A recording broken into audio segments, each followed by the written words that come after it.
Welcome to Post in Black. My name is David Hunter Jr. and we are so excited on today's episode to have none other than Aisha Horne. How are you doing, Miss Lady? I'm good. You're good. You're good. Okay, so before we jump in, we like to start with a little icebreaker. Okay. All right, honesty or other people's feelings? Oof. You know what I mean? Honesty. Honesty? Yeah. So if somebody's breath is humming, you just gonna be like, hey, you gonna hand them a mint on the low, or you just gonna tell them straight up? I'm gonna try to mint first. Mint first. Yeah. Okay. How do you do that? Because it's a balance. I'll probably be like, You pop one first yourself, or do you yeah. just go straight like? I'm gonna eat a mint, and then I'll be like, hey. Okay. Would you also like one? And what if they say no? And I'm like, oh, okay. See that you got the first three letters of honest, but if you say oh, okay, you got to say no, you need it. That's the true honesty. You're right. But I'm preaching something I don't do myself. So that's all right. Honestly, I like that. That. All right. So thank you for being here, Posting Black. We are obviously celebrating Black excellence behind the lens, cinematography, sound editing, sound design, editor. So why don't you tell the people about yourself? What do you do, who you are, where you're from? All right. Well, my name is Aisha Horne. As you already know, I am an editor, an assistant editor, and I'm from Florida. Florida? Oh, whoa. Florida. What part of Florida? I'm from Central Florida. I'm from D-Land, Florida, a little small town. Okay. And I'm also a rapper. Okay. So I went to FAMU. FAMU? Yeah. Oh, man, one of my good friends is from FAMU. Hey. Yeah, he's a DJ out here. Shout out to DJ Artistic. Oh, I know him. My man Ryan. You know what I'm saying? I don't even call him DJ Artistic. I call him Ryan. Yeah, me too. That's crazy. Small world. I went to Hampton, so HBC love in there. Yes. All right, so now you went to FAM. Mm-hmm. You're working in the entertainment industry. What do you do? What is your profession? So currently, I'm editing on a show called DC Daily. Okay. That's a talk show for DC Comics. So we talk about everything DC. We talk about, the comics, TV shows, the movies, the whole gamut. Okay, so now, did you get this bug starting at FAM, or have you always wanted to work in entertainment your entire life? I would say I probably didn't realize I wanted to work in entertainment. I was always a kid that was writing poetry. Okay. Nice. I was the one that a lot of my friends would be like, "Oh my gosh, you never pay attention in class." I was still making my grades. Were you just writing? I was just writing all day, every day. When I was little, I was the one that would kind of be like Angelica from like Rugrats. I was making my cousins do everything I wanted them to do. Yeah. So they were doing all my plays and things of that nature. So I was that kid. Okay, that's funny. We got something in common. I write poetry too. Had a little poetry book, so we out here. Okay. So you were doing your own thing. Mm-hmm. You're growing up in Florida. Yep. What got you into liking television, entertainment, and what sparked your interest? I would say it kind of just crept up on me. Okay. When I was in high school, one of my teachers, we had like a TV production class. Mm-hmm. I honestly didn't think about it until in the last couple of years. Okay. But this teacher, he was Coach Lowe, because I also ran track, so he was Coach Lowe to me. Okay. But in this class, he was my teacher, and he taught us how to edit. So we were editing on Mac computers. Really? We were editing Final Cut 7, which a lot of people, if they know about editing, they've edited on that. Yeah. And we were cutting music videos, making music videos Jagged Edge songs. The T-Pains out there, Well, I'm a little old, so T-Pain was college for me. Okay. But it's all right. No, we not aging nobody out here. It's all love. Okay. But it was cool, and I learned that class. Mm-hmm. I never thought about it again, but I wanted to write. So basically I went to Florida A&M for journalism, print journalism at first. Okay, there's some heat that came out of Florida A&M. Oh, yeah. You know what I mean? My man Will Packer, Rob Hardy. Definitely. There's some real heat that came out of there. So what was going on at FAM that kind of even got you further along in your industry and where you are in your career now? Well, for us, I would say that our program was really rigorous. Okay. So we had to do a lot of things, or you should have done a lot of things. Okay. I was super active. I used to write for the newspaper, FAMU, and I was really active with our student magazine. Okay. So it's called Journey, and that was my thing. Really? Because at one point I was like, I'm gonna be working for Essence. That's my thing. Really? So I was an associate editor. I started off on the street team, promoting the events that we would have. And when did you go to class? Because I'm hearing all these activities. I'm like, man, you was out here. We were working 24/7, honestly. Okay, yeah. We were in the building from the beginning of the day to the end. I was there like till 2 a.m. or later because we had access all the time. Yeah. But that's something that I really would focus on. So that began the storytelling for myself. So I became a really strong storyteller because of our dedication to print journalism. Okay. What type of stories were you, I mean, I'm not to cut you off, but what type of stories were you drawn to more so than other? You just everything that you fell At that time, I was really into like hip hop and stuff. Okay. Because of the poetry, right. music background that I used to have when I was in high school. So, I was really drawn to those individuals that we could get our hands on. Okay. Or talking about the people who came from our university, like Cannonball, Adderley, and things of that nature. So it was those stories that really drew, and also the stories that were just things that you could relate to. Mm-hmm. We had so many lifestyle stories that our classmates were going through. Like one of the stories that we actually got a hearse for was one of the guys was he didn't have his parents. He pretty much was in the system. Okay. And he achieved so much outside of not having a family. Yeah. And those were the type of stories that we were drawn to. So whether it was music or it was just drama, or just something that you relate to, we were trying to pull it out. Okay, gotcha. So you're at FAM, you got a rigorous program, you got your hands in a lot. Yes. What was the next steps for you? Because like a lot of people, I think that's the biggest thing. We go to college, we get exposed, especially HBCU. We having fun. Yeah. We partying, we working hard, we playing hard. But like then there's like this switch. I know you probably had it. I had it at Hampton. Where like, oh man, what am I doing after? I knew I wanted to be in LA. Gotcha. But the steps to get there, what was I gonna do once I got there? What was it like for you? Like, all right, I'm moving into my next world. I would say for me, I've always been a nerd, so I kind of always like tunnel vision. Like we got to get it done. I want to have fun, but I got to get it done. Right. So for me, it kind of happened in I think it was in between junior senior, and I decided to switch over to broadcast from print, which saved me in the end because when I graduated, it was when the crash happened. Wow. 2008 happened. Gotcha. And so for me, I switched to broadcast, and I was like, I need to do broadcast because I want to go to film school, and I need to be able to eat. That was the knowledge. You're right. And so I wanted to get into broadcast so I could edit. Okay. And just get better at editing. So that is what really started the shift.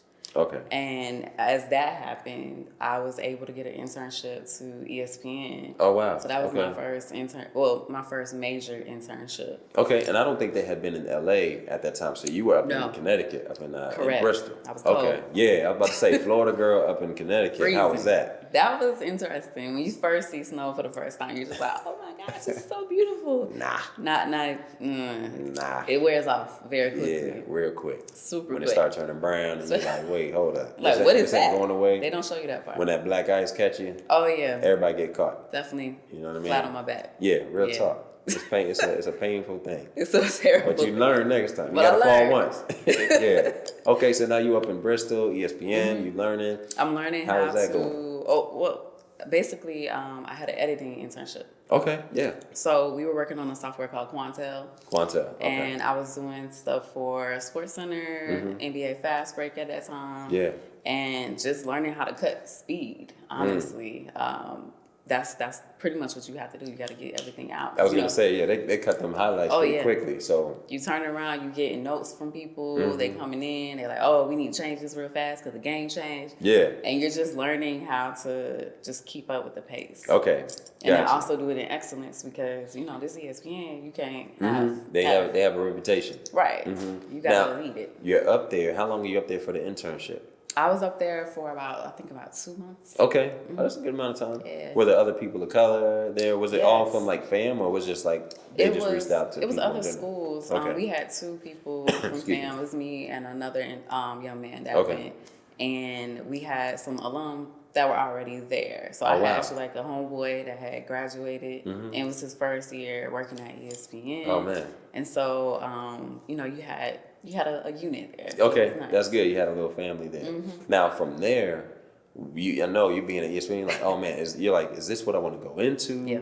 Man, okay, I want to get into. So how's the next steps there? Were the people that you tried to stay connected to kind of get you your next opportunity? What was that like? Yes. Like, because you say you're a thinker. You're like, I got to get it done. What were you thinking when it's like, oh man, we got to wrap this up? I'm handing cards. Like, what's up? How was that working? You're exactly right, because that's exactly what I was thinking. So Yeah. I was literally trying to make as many contacts as possible, make sure I had the right people. So there were some alum who were actually in higher positions that were at ESPN at the time. So I was making sure I stayed connected. And then also the people that brought me on, I kept my relationship with those individuals. Wow. So when I was approaching graduation and, you know, everything was crashing. Yeah. I was stalking people. I was like, "Hey, I'm about to graduate in the spring. I need, or excuse me, the winter. I need a job." Yeah. And so, what eventually happened was that they were able to offer a position which was not editing. Yeah. It was a PA position with event. So I was with a live sporting event.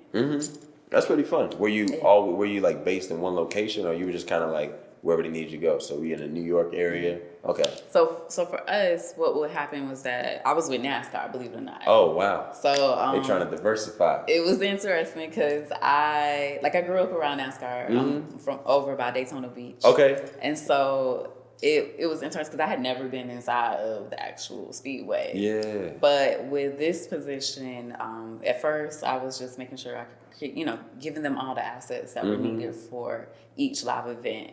And then I was also able to, we were technically producing. I was producing segments that would air through like the NASCAR countdown show. Really? So it was cool. You didn't have a title as a producer. Right. But you're creating. But you're doing some of the same. Yeah. Same, I have things that shit. aired and I'm like super proud of at that time. That's fire. And then eventually you had to go to the actual track. So I had to go to Bristol, Tennessee, and even Daytona, which was awesome because it was like, oh, I've never been in here. This is crazy. Yeah. So it was nice to have that experience. Okay, yeah. Now NASCAR is cool. Like, the only thing I knew growing up, everybody around our way and outside of DC, we wore the track jackets. Oh yeah. Like they had the Jeff Gordon or the Tony, the Home Depot. My man, he used to wear it all the time. So yeah, Dale Earnhardt, obviously. Yep. So now you're at NASCAR. You're out there, you're learning, you're growing, you're doing some producing segments. But there had to be like a switch. So, you know, you have this background. Like, what was the transition? Because you're like, this is cool, but maybe there's something more for me. Yeah, it definitely started to hit, I would say, after that year. Okay. Probably because I was tired of being cold. Lord have mercy. I did not like the cold, but I also had that itch to write and write for film. Okay. And so at that point, I was like, I want to go to film school. And so I started prepping all of the things that I would need for film school.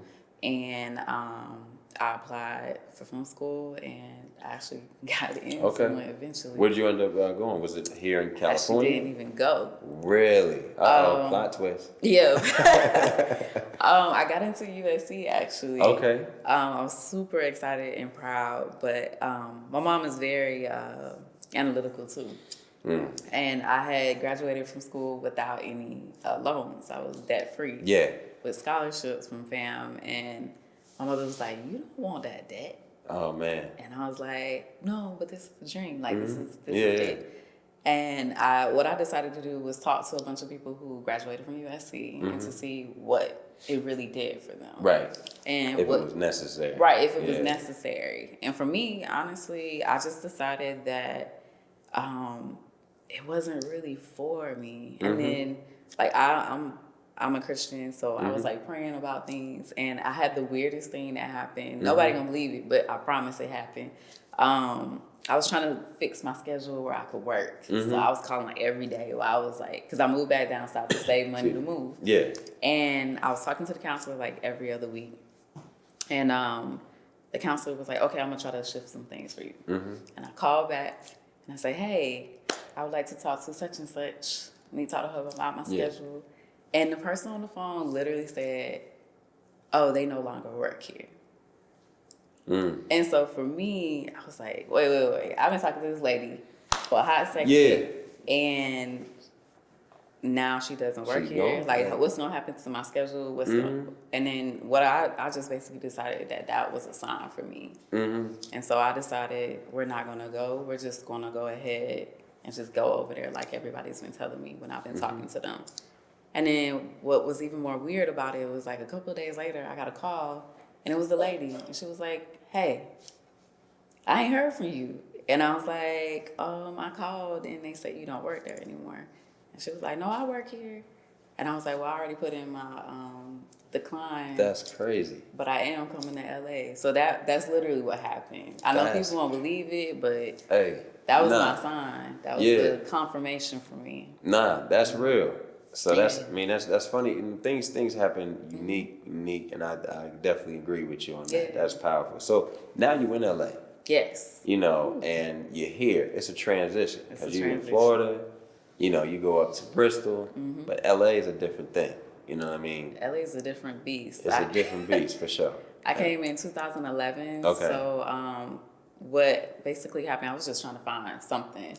I had just like a temp agency that hooked me up with a job at a silk screening shop. Okay. I was silk screening. And this lady is amazing to me. She would look out for me. Yeah. And I was just looking for jobs just where I can be an editing assistant in some capacity.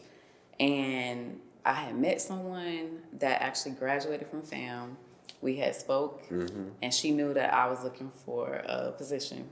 Wow. And she just one day hit me up with an email. She was like, "Hey, this is a position for assistant at an ad house." Wow. And I was like, all right. So I applied. I went to the interview, and I got the job. Yeah. And so it wasn't necessarily what I was thinking, but it pretty much turned into a career for me to work in editing and post at ad agencies. That's fine. So it wasn't for you, but it got you in the door. It did. You know what I mean?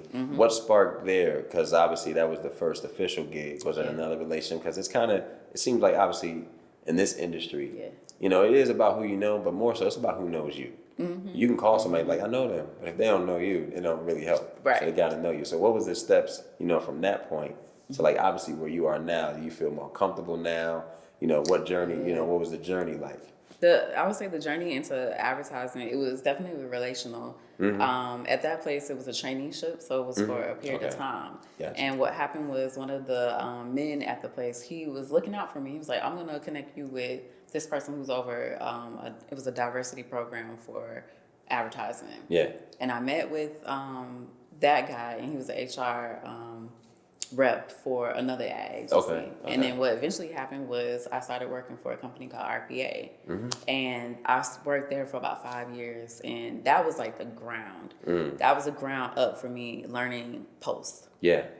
What do you feel like you learned? Like, you know, a lot of people, like, they hear post and they just think, you know, okay, editing, you know, but like, what was so groundbreaking for you to kind of get you, like, because you already been in FAM, you're at ESPN, but this situation you said changed. What was about it? Because this was a place where we had a lot of different clients. Okay. And we had clients like Honda, Farmers Insurance, Lazy Boy. We had big clients. And what would happen is that you had to work on a lot of different things. And so for me, I had to learn how to mix things, you know, with the sound, because sometimes it was stuff that was just a small thing for pitches. So you have to be able to cut something that's going to look like an actual commercial that a person would want to buy. Right. I learned After Effects really well, which is like a motion graphic software. Okay. So I was learning how to take Photoshop files and layers and animate, add sound effects, because you got to make that commercial feel real, even though it's not.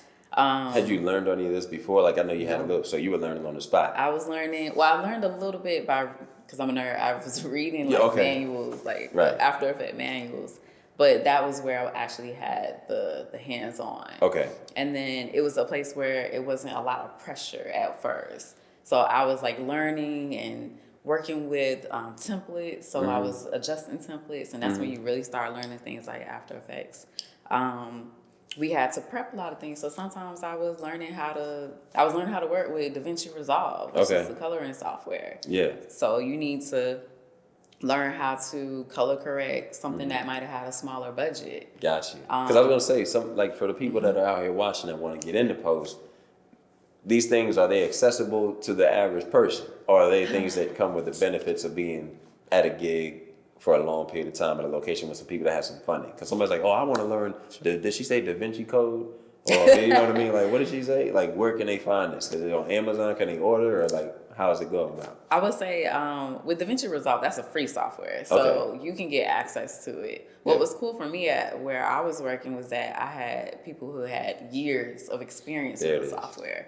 So it was like, okay, I know you read this, but this is what you can also do when you're trying to adjust this color here. This is the quicker way to get to this. Yeah. When I was working with After Effects, I had people who just, they were talented. So you were like, oh, no, you do this. This is a quicker way to do it. Yeah, I got you. So that was what I really was getting. Like the software, with After Effects, you have to pay for it, but it's not that expensive, excuse me. But you having someone who can show you the way with the software it speaks volumes with the skills and the amount of time that you can, how quickly you can learn that amount of time. So you saying like you seem like you move, pretty much, you get in and you research on your own. You're not really relying upon other people. But has there been a mentor at some point or another where you like, okay, I can hit this person with a question, or at this particular job there was somebody who I leaned on a lot? Gotcha. Or was it more so like, oh, I'm in here, I figured it out, I'm gonna figure it out, and then I go into the next one? Was it like that for you? I would say, unfortunately, I didn't really have a mentor. Okay. I had individuals at work that would show me like, hey, this is how we're doing it. This is how you do it. But as far as a mentor, I never really had one, which that was honestly like a little bit frustrating in certain pockets when you're trying to figure out like, how do I grasp that? How do I get to that? Yeah. And you really don't know how to get to it because you don't have the right people to give you the door. Yeah, so you're learning. But does that help you or make you want to give back in the future? You say, oh man, if I can help somebody out, no, don't go that route, or don't do this, or here, maybe do this. Oh, that is a tremendous factor, I think, in the way I live right now, and what I do also on the side. One of the things that happened was I took a year off from LA. I actually thought I was going to just not come back. Wow, it was that much. It was just one of those times where you hit a wall and you just like, I don't know what, but I know I just want to do something that means something. Okay. And that's what happened with me. I went and I moved down south in Florida, South Florida, and I taught for a year. Oh, wow. So I taught TV production. Okay. And that was... At what level? High school. High school, okay. High school. Because I'm an actor, but I teach 1st and 2nd grade. Oh. And I love them. And I'm going to just put that ... there. I love them. But high school, yeah. High school is definitely different from that age. Oh, man. But I love teaching because that's just something that that's always been a part of me. I like to break down stuff. I like to make manuals after I learn it because I'm that nerd. Okay. Oh, here's the Bible for it. Hey, we need it. We need it. So for me, teaching, first of all, revealed how much teachers are not honored. How much teachers actually work. I respected teachers at a whole nother, like I respect teachers, but I respected them at a whole nother level when you're doing it, because you're not just a teacher, you're a mentor, you're a aunt, you're a sister, you're a mama for some of them. Oh my God, a father, everything, you know what I mean? Like, it's crazy. And so it comes with a tremendous amount of responsibility. But one of the things I also got from it was just like a spark of energy. There it is. I remember one of my kids being like, Miss Horne, why you here? And I don't know why, but it just kind of hit me, and it started making me just think about even my own future and did I give up on my own goals and my own dreams? Because I'm over here like, you need to do this. You need to do this, because if you want to do that, you have to be able to do this. What are you doing? And and that's what the kids are telling Put the me. mayor to your soul up in your face. You be like, hold up, we're not asking questions today. Right. I'm trying to get you right. Why are you crying at lunchtime? But they were amazing. So as I'm teaching them and we're going to competition and I'm showing them different methods and things, it just really sparked a desire to come back to LA and also be an inspiration. So that definitely left a mark on me. And then it also gave birth to my nonprofit. Okay. So I have a nonprofit called the Hue Collective. The Hue Collective, The Hue Collective. Okay. And what we do is we go to rural areas. I'm from a small town. Yeah. And so what I want to do is just make sure that kids in those types of towns, like D-Land, Florida, Macon, Georgia, like they have access to learn about post-production, of course, because I'm a little biased. Yeah. But also production as well. So last year was the launch of the Hue Collective. It was started by me, my sister, who's actually an educator, and also my mother, who's retired. Okay. But we worked together to get this nonprofit started. My teacher that taught me how to edit for the first time, he was also active and providing a facility for us to do it. Oh, that's fire. So it's the base is in Florida right yes. now? Well, it's our first city. Because we want to be like Girls Who Code, where you can go to different locations and teach kids and be portable so that they can have access. Because you have, like, you know, a lot of the kids out here, they have access to it. Right. Hollywood is here. No, it's here. It's their backyard. Right. It's in their backyard. But for places like where I'm from, it's not necessarily as accessible. So that's what we do at the Hue Collective, and that's the vision of what we want to do further. No, that's fire. I mean, I think that's in line with what Posting Black, you know, it really is, you know, highlighting people of color in avenues where we don't usually see. Again, being an actor, being in LA now for many years, so many people move here with the aspiration of being in front. You know, and it's cool, but that's what we see. You know, we see the stars in the NBA, football, everybody's in front. But there's so many people behind the scenes, you know, that are doing things. The people the little things that make it big. You would notice it if that person didn't do it. Like we noticed something was jacked up if the editing was off. But why they, you know, somebody, they were talking about a film they saw where like somebody was wearing the same tie in a different scene and the person had on the same outfit, but it was supposed to be a different day. And they're not even in the industry. So we notice it. But it's up to us to like really shine a light. Like, hey, you can do that too. Really? Right. How do I do it? And they just need to be able. They just need exposure. If you give them exposure and allow them the opportunity, they'll actually do it. Yeah. We taught our kids Adobe Premiere in a week's time. Wow. And they were able to produce 3 projects. Wow. 3 projects, and that's super impressive. Yeah. Because I've seen adults learn software slow. That's pretty much like, and I guess they had an openness and a willingness to try and do that too. Some did. Yeah. I love those kids. Yeah. Because those are the kids that in the end, when they see that they can do something, and they're like, oh, I did that. Yeah. Like one of my kids, he was not feeling it.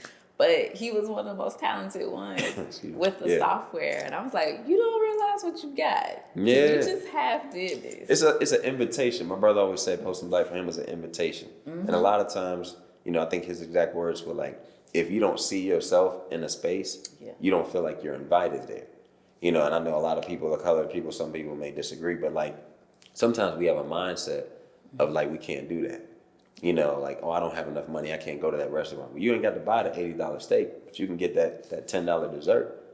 Go get you a drink, you know what I mean? Like get something off the menu and say, oh, I'm just here for dessert today. Just to be in the atmosphere, just to be in the ambiance. And I think that's the same for post-production, editing, composing, sound design, whatever it is. Offering a safe place, like, man, you can get in here and try. What do you want to do? Yeah, so that's fire. That's fire. What else do you got on tap, you know, this year for your future? You say you have, you know, future goals. You got the Hue vision, right? You know what I mean? What is coming up? I'm sorry. You good. Hue Collective. Yeah, Hue Collective. Firing myself right now. I'm starting over. It's a wrap. Now the Hue Collective. Yeah. There's so much going on, but what is like next on tap for you as you're building, as you're growing? You know? For me right now, the vision is kind of pretty much what it was in the beginning. It's just morphed a little bit. Okay. I want to get into scripted television. Yeah. So right now I am just working really hard to prepare for that. So I'm shadowing as much as possible. That's super important. Shadow. Hit people up, ask them and make sure you're prepared before you go. But just shadow, that has helped me out tremendously. You just reach out to people, email, see if they're available, and if not, just keep it moving. Yeah, exactly, and just keep it moving. If people tell you no, don't sweat it. Just keep pushing forward. Right. I'm also I worked as a PA. On my first feature film. Yeah. And that was That was Taraji Henson's really? movie last year. Okay, wow, gotcha. And that was really dope because I was able to just see workflow. Really? And you just have to see it sometimes. Yeah. And that wasn't necessarily a position that I needed to be in. Mm-hmm. It was a sacrifice, honestly. Right. But I just learned so much in that time frame. That's fine. That's fine. So where can the people find you on social media or anything like that? You know, where can they reach out if they have a question or want to connect with you? If you want to connect with me on Twitter, my Twitter is Asia, ASIA, Horne, HORNE 3. And if you want to hit me up on Instagram, it's The Anomaly, and it's The AHNOMALY. So look, it's my initials. Yeah. All right. Say it one more time. Say it one more time for the people. All right. So if you want to check me out on Instagram, it's going to be The Anomaly, which is THEAHNOMALY. Well, they can follow you. They can tweet you. Yeah. They can stalk you. She's been doing it to other people. So holler at her and Target when you see it. You know what I'm saying? Nah, don't do that. We are not reliable for that here on Posting Black. But thank y'all so much. Thank you again. Thank you so much. For I appreciate coming. it. Yeah, no, thanks for having me. And shout out to everybody here at LTE Vision Studio, LackToast Entertainment, Made for More Entertainment. And just thank you guys so much for tuning in. Be sure to follow us on all our platforms at Posting Black, and tune in to Spotify and YouTube to catch us. We'll see you next time. Appreciate you tuning in. Peace.